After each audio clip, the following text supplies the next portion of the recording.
I shaved my head in the bathroom with kitchen scissors. It wasn't ceremonial or brave. It wasn't surrounded by friends or cameras or soft piano music. It was just me, bent over the sink, with hair clumping into the same chipped porcelain that once held Barbie bubble baths. The silence made it worse. When I opened the door, my mom gasped like she hadn't seen the scans. Like she hadn't sat beside me in oncology 2 days before, pretending not to cry when the nurse said, "Stage 2, but aggressive." I half expected her to hug me. Instead, she looked past me, to the floor where the hair had fallen, and said, "We'll need to vacuum that before your sister gets home." That was the first day I felt like a ghost in my own illness. They set up the fundraiser within the week. My aunt made the Facebook page. My sister designed the GoFundMe banner. Pink ribbons, a photo of me smiling. From before, of course. Before, the fatigue made me gray. "Help Lily beat cancer," it said, in soft fonts with hearts. I hadn't picked the name, or the photo, or the quote under it that said, "We're staying strong as a family." The donations came in fast. Faster than I thought they would. Old classmates, former teachers, my old boss from the florist job I left after chemo started, even Mr. Branson from across the street who hadn't waved at me since I knocked over his mailbox in 2013. They raised $18,137 in 2 weeks. I found out the number when someone commented, "Hope this helps get you back on your feet soon," under a post I hadn't written. I had never seen the updates they posted, the tearful selfies, the vague, "We're doing everything we can" captions. We had become a brand. I wasn't angry. Not then. I was just tired. Too tired to wonder why the hospital still kept billing me. Too tired to ask why the painkillers kept coming out of my debit card. Too tired to question the way my sister's phone, the one I gave her 2 birthdays ago, suddenly looked newer, sleeker, with the triple camera lens. Then came the day she posted her big, "I'm finally debt-free" announcement. It was a flat lay of pink stilettos, her iced coffee, and a shredder bin full of cut-up cards. The caption was all hashtags and exclamation points. I stared at the screen for a full minute, like the meaning had been written in invisible ink. All that grinding finally paid off. Hard work and discipline. Manifest it, babe. I didn't say anything for 3 days. Not until the heating bill bounced. Not until I had to ask Mom, quietly, shamefully, why the copay hadn't gone through. That's when she got defensive. That's when her mouth twisted like I was ungrateful. That's when she said it. "Your sister needed some relief. She's been stressed too, you know. It's not like you're the only one going through something."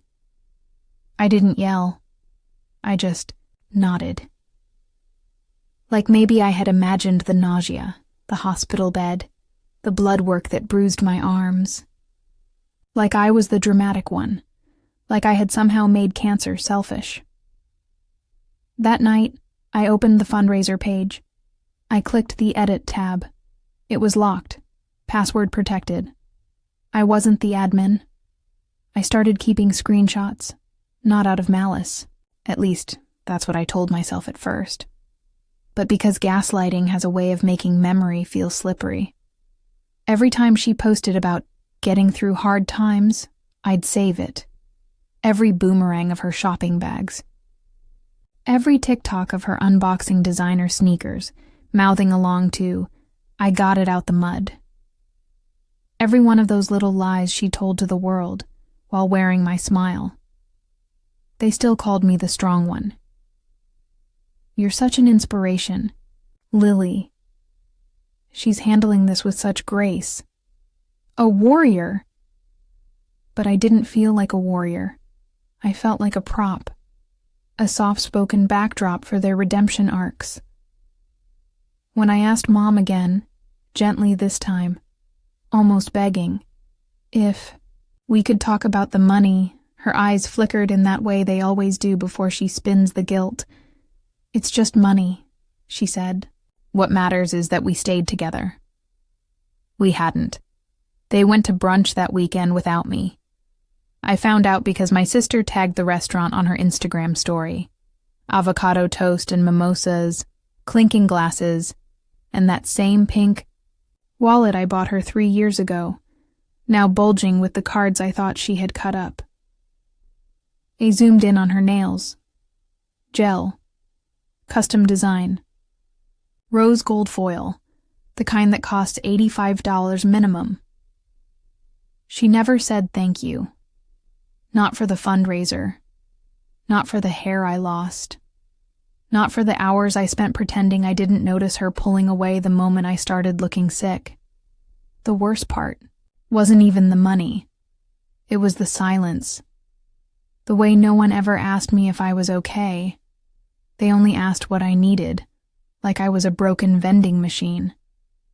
They checked symptoms, not feelings. Vitals, not voice, and I played along. I smiled when the nurse complimented how strong my support system looked in the waiting room. I nodded when my aunt said, "At least this brought the family closer." I even laughed, quietly, when my sister said she was thinking about starting a YouTube channel to talk about what it's like supporting a sibling with cancer. As if I had become content. There was a folder on my laptop now. Lizit held the screenshots. The fundraiser page. The receipts from when I used my own bank card at the pharmacy. 87.23 for nausea meds. The irony didn't escape me. They were debt-free. I was drowning in copays. That night, I opened the group chat titled Family. It had been quiet for days. I typed a message. Deleted it. Typed again. Deleted again. Instead, I did something smaller. Quieter. I removed myself from the chat. Not a single person noticed. I started spending more time in the library, not reading, not even pretending to study. Just existing in silence that didn't ask anything of me. The cancer center was down the street, but I'd walk the long way. Past the same bakery where we used to get birthday cupcakes. Past the nail salon with the neon cursive sign I once saved up for. The one my sister now walked into every other week. People said healing isn't linear. They didn't tell me how uneven the ground would feel when no one walks beside you. At home, they were louder now. Not in words, but in absence.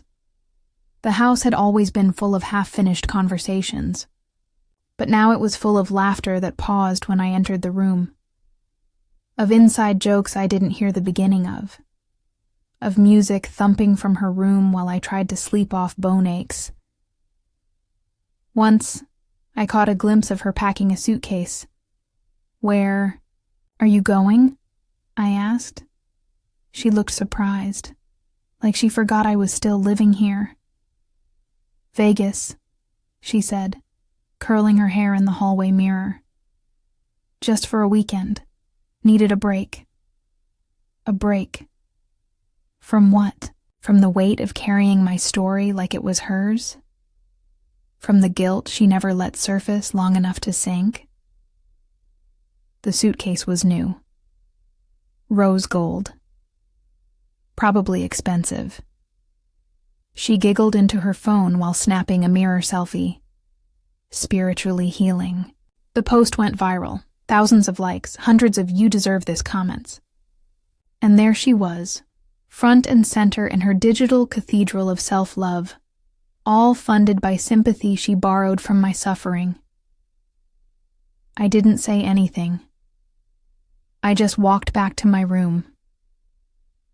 But later that night, I opened the fundraiser page again. The last update read, Lily's doing so much better, thanks to all of you. We're keeping spirits high and staying strong. Healing journey. The donation button was still active. I stared at it for a long time, then clicked the link. To report the campaign, I didn't press submit, just hovered. My finger rested over the mouse like it was a trigger I didn't trust myself to pull. That's when I noticed the email listed as campaign owner. Her name. Not Mom's. Not mine. Hers. I closed the browser. That night, I folded every get well card I had received into a shoebox. Not because they meant something, but because they didn't. They were all signed, "Love us," or "We're here for you." But no one had been. Not really. There was a whiteboard in the kitchen they used to write meal plans on. Lately, it had become her vision board. At the top, she'd written "Goals" in thick pink marker. Underneath, "Start podcast manifest, 100K followers, self-care every damn. Day write a book, my story, serum healing." There was nothing about me. Not even in the corner. No reminders to pick up my meds. No notes about my appointment next Friday. No check-in with Lily. But there was one word circled 3 times. Gratitude. The irony nearly choked me. That same day, a brown envelope arrived. Inside was a certificate from the Fundraiser platform. In recognition of your bravery, supported by your community. Bravery. It felt like a joke. I flipped it over. Blank. No one had signed it. No one had even bothered to write my name in pen. Just a printed piece of paper with words that rang hollow. I didn't hang it up. I didn't even throw it away. I slid it into the shoebox, next to the cards. The box was getting heavy now, so I started making my own list. Not a vision board, not some glowing Pinterest fantasy. Just a list titled, "People Who Actually Showed Up." It was short. Mrs. Green from next door who left soup on the porch, even though I never opened the door. An old art teacher who mailed me a sketchbook, no note, just the soft whisper of thoughtfulness. Kai, from the library, who never asked me about cancer, just quietly slid me books he thought I'd like. A stranger who donated $50 anonymously with a note that said, "For you, not your family." That one I read 3 times. For you, not your family. I printed it out, taped it to the back of the shoebox. It reminded me I wasn't crazy. That someone, even one person, had seen what was happening. That someone believed me. That evening, she came home from Vegas. Tan lines, eyelash extensions, a new tattoo on her wrist that said, "Resilience." She didn't look at me when she walked past. Just said, "You good?" without waiting for an answer. I said nothing. Just nodded once and turned back to my room. Later I found a photo she posted. "Healing in progress. Couldn't have done it without you guys." The caption didn't say my name, but my pain was still in the background. Always. There was a pill bottle in the drawer by my bed, with my name spelled wrong on the label. They never fixed it at the pharmacy. Every time I opened it, I saw that broken name, a reminder of how little anyone seemed to notice. Or care.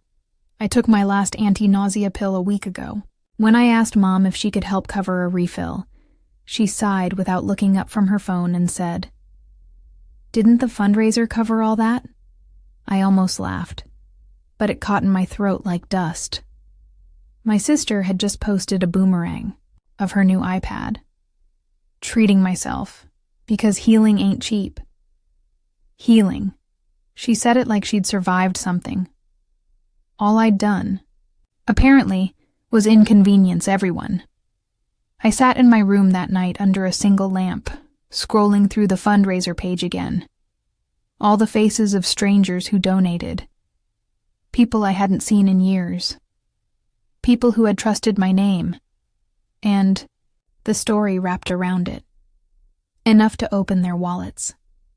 I clicked on a comment. Glad to be a small part of Lily's healing journey. Rooting for you. It was dated 2 months ago, 2 days after my sister got her new car. I couldn't sleep. I opened my notes app, typed a message I knew I wouldn't send. You raised money in my name. You posted my face. You called me brave, but when I cried from the pain, you turned up your music.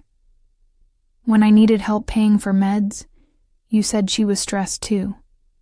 When I finally asked what happened to the money, you told me to stop being dramatic. I closed it. Didn't delete it. Just kept it there. For me. The next morning, I opened the freezer and saw one of her smoothie kits labeled, "Do not touch, healing cleanse." She wasn't home. She had gone to yoga. I took the bag out, set it on the counter, watched it melt, just a little, until the berries bled pink across the plastic. Then I opened my laptop, created a new email. Subject, fundraiser misuse, fraud, inquiry. 2. Support a GoFundMe.com. I didn't click send. Not yet. I just saved it as a draft. Some things rot better in silence first. It rained for 3 days straight. Not hard, not in sheets, just that slow, misty kind of rain that makes everything look like it's underwater. The house was quiet, except for the hum of the dryer and the soft tap of water against the kitchen window. My sister had taken a weekend. Trip again. This time to a cabin for digital detox and soul reset, according to the post she scheduled in advance.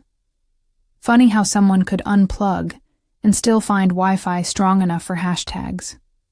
Mom spent most of the time on her tablet, scrolling through home reno videos, occasionally pausing to ask if repainting the living room would lift the mood. I didn't answer. I didn't care. The only thing I'd painted lately was the inside of my own silence. I had started collecting small things, not to keep, but to remember. The unpaid receipts. The voicemail from my aunt asking me to stop, stirring things up when I quietly asked where the money went. The notification showing the fundraiser had just been closed, with a final update. We are so grateful. Lily is in remission. Time to focus on the next chapter. I didn't write that. I didn't even know it was over. They closed the campaign like you close a door on someone still standing in the hallway. That night, I made 2 quiet decisions. 1. I wouldn't ask about the money again. 2. I wouldn't tell them about the side effects that came back. The nausea, the night sweats, the terrifying new ache in my ribs that I pretended was just from sleeping wrong. It was my body. Let them go on thinking. They fixed it. I didn't belong to them anymore. I booked my own appointment.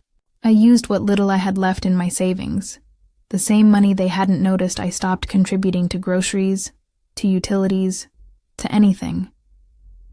The silence was its own kind of revenge. I became so quiet they stopped asking where I was going. I became so still they stopped noticing when I was gone.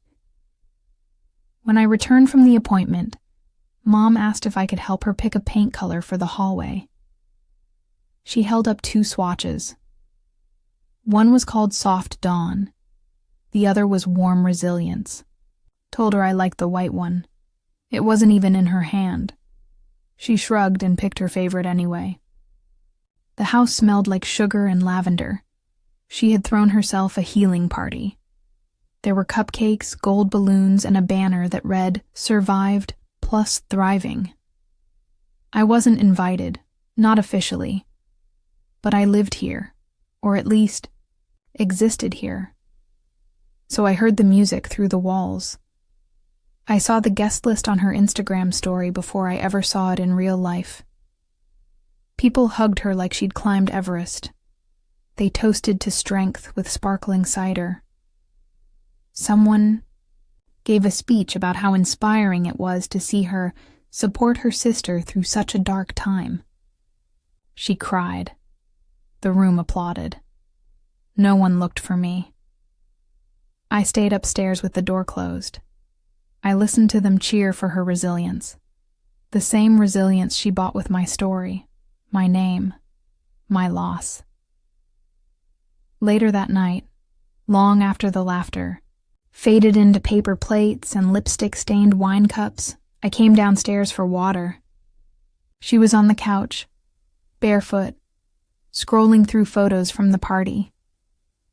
"Hey," she said, not looking up. "You should have come down. We saved you cake." I didn't answer right away. There was a small pink plate on the counter with a slice of funfetti, the icing already hardening at the corners. My name was written on it in permanent marker, but spelled wrong, just like the pharmacy label. I stared at it until the silence between us went stale. Then I asked softly, "What did you spend the money on?" She blinked, caught off guard, like she hadn't expected me to still be carrying the weight of that sentence. "What money?" I said nothing. I didn't owe her the dignity of a second try. She looked back at her phone, shrugged. "I mean, life's expensive." That was all. Like that explained the disappearing donations. The car, the vacation, the shoes, the smoothies, the healing. I didn't raise my voice. I didn't cry. I just picked up the plate with my name on it, walked to the trash, and scraped the cake in without a word. She didn't stop me. She didn't ask why. She just watched. That night, I packed a small bag, only what I needed. No goodbyes, no final speech. Just a folded envelope I left in my shoebox before I slipped it back into the back of the closet, the one no one ever opened. Inside was a single note. Not everything broken needs fixing. Some things just need to be left behind. Didn't leave in the middle of the night. I left in daylight, quiet, slow, like someone slipping out of a bad dream. No suitcases. Just a canvas tote with a few essentials, my folder of receipts, and the shoebox. I didn't say goodbye. I left my key on the counter, tucked beneath a sticky note that read, "Only take care." Not, "Thank you." Not, "I'll miss you." Just that. Because even now, I didn't wish them harm. I just didn't wish them anything anymore. The world didn't shift when I left. No dramatic winds, no slammed doors, just the hum of the fridge and a TV playing softly in the background. Some self-help podcast about choosing joy. I chose silence instead. I moved into a small apartment a few blocks from the library. The landlord didn't ask questions. I liked that. The walls were thin and the windows drafty, but they were mine. No one asked me to be inspirational here. No one raised money in my name. The first night, I unpacked slowly. Shoebox first. I lit a candle. Not for healing, just for light. Then I sat cross-legged on the floor, pulled out the note I had written weeks ago, the one I never sent, and read it out loud just once, to myself. "You didn't break me. You just made me quieter." A few weeks later, I got a message from my sister. A voice memo. 2 minutes long. I didn't listen.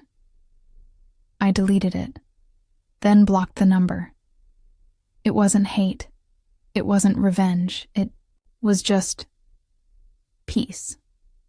The kind of peace that comes when you stop waiting for people to become who they promised to be. One afternoon, I passed by a bulletin board outside a cafe. Someone had pinned a flyer for a local grief group. It read, "For those mourning what never loved them back." I stood there a long time. Then I smiled, just a little, and walked away. Some healing doesn't need an audience.